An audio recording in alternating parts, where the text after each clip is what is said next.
Hi, Rob here, and we are back with another Metabolic Minute. Today we're going to talk a little bit about sleep and why we do it. There's three sensory inputs in the pineal recess of the brain that create a pattern of action in the posterior third ventricle that generates electromagnetic vortices in cerebral spinal fluid.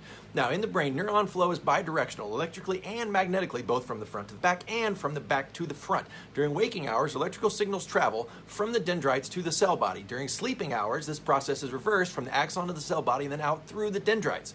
The polarity of the magnetic field in the brain also reverses at this time. The superior cervical ganglion serves as the sympathetic input for the pineal gland.